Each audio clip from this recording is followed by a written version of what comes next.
great onion ring recipe. These are the most incredible onion rings ever. You know I'm normally pretty modest and humble. It's one of the things that makes me so awesome.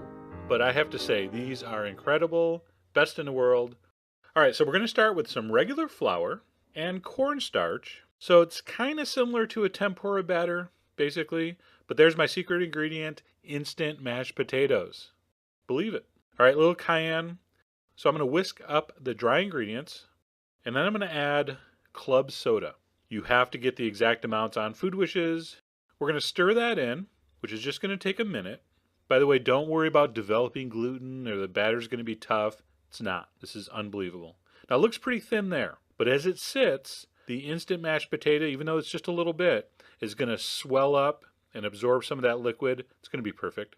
All right, we're going to put some panko breadcrumbs, the other secret, in a shallow pan. You can get those in any store. Stop emailing me. You can't find panko. You can. Big supermarkets have it.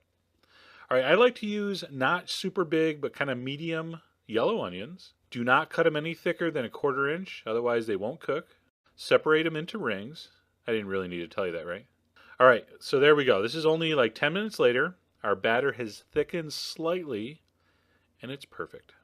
We're going to dump in a few rings at a time.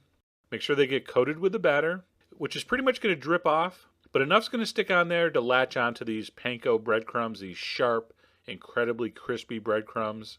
By the way, do as I say, not as you just saw me do. Use a separate fork for the crumbs and a separate fork to pull them out of the batter. Much easier. All right, we're going to fry these, and I'm not doing a deep fry demo.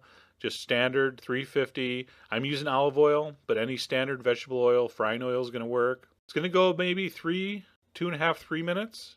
And when it comes out, that magic formula that I've come up with the potato and the panko, produces the most crispiest onion ring I've ever had, anywhere. All right, now you can hear this. That's not fake sounds. That is the actual crunchiness. And now you just have to listen to this. Come on, unbelievable. All right, that was really bland because there was no salt. Make sure you salt these generously before serving with some very fine sea salt so it sticks on there. And let me finish this. I know this is so rude, but come on, admit it. You want to hear it. And that's it.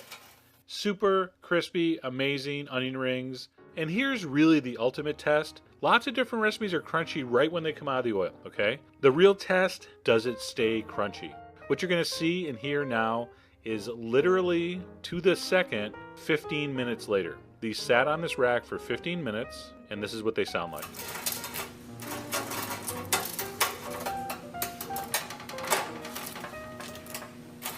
Your Honor, I rest my case.